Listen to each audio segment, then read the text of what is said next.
All right, folks, that's a wrap from Anaheim2, Monster Energy AMA Supercross and FIM World Championship. Jason Weigandt and Jim Holley, 3 different races in the books, 3 different great races in the books, but 3 completely different races in the books. More great racing here, but it wasn't just the Chad and James show tonight. There were a bunch of other guys that get in on leading laps and seeing what it's like to run up front. Yeah, if you're a fan, I mean, this is the race that you want to see because it was so exciting that, Chad Reed went down that first turn. You got a chance to watch him come through the pack. James Stewart didn't have a good start. He was buried in about 8th or 7th.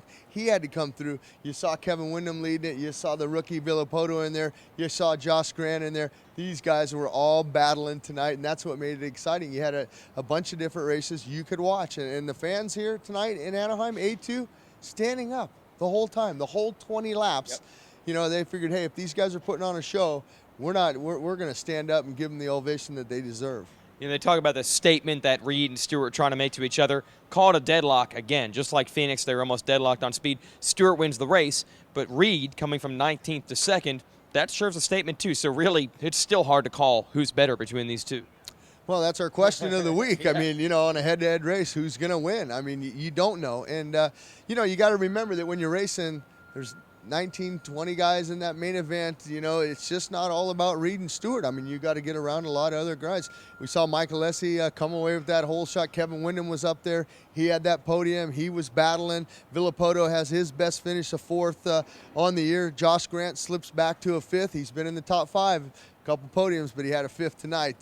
That timing section behind us really got to Josh Grant. I think he lost a little bit of his focus, but what can you say? And Stewart, the timing section only almost cost him the race too. I mean, he cased that triple before you headed into that right-hander before the finish line, and we thought, man, he goes, oh, I just wanted to give you guys something to talk about. Well, you did. I mean, you scared all 43,000 people in the stadium here. You thought you almost threw it away. But, what a phenomenal ride for Chad Reed to come.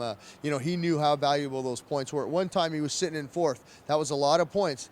You get 18 for 4th, and Stewart's leading the thing 25. That's a big difference right there. So he knew how important it was to come up and get Villapoto and Kevin Windham. Now, we're going to go east next week, at least halfway across the country to Houston. But it's not just Chad and James. Like we said, they're bringing Ryan Villapoto and Josh Grant and Kevin Windham with them. All 3 of these guys got some confidence. Now, Windham got to lead 9 laps tonight. And Windham, that 9 laps is gonna make it a lot easier to go to work this week when you go to training and everything and testing on the bike. And he's won in Houston before. I mean, look at last year. So he likes that track. He likes the dirt. James Stewart likes the dirt. I'm sure Chad Reed likes it because that Suzuki is turning on a dime. He's going to have fun with that dirt. And, Villapoto, he's going to step it up, and I think he's going to come away with the podium. He's just right there, so close, So I just thought it was great racing. I was a little disappointed. Ivan Tedesco was up there, and he faded back. So he's got to step it up. Millsaps has got to step it up. Alessi, he's getting a little bit more confidence. You saw the starts that he got in the heat race and the main event tonight. He faded back. He's going to be stronger next week. Each and every week, this thing's just going to get better and better.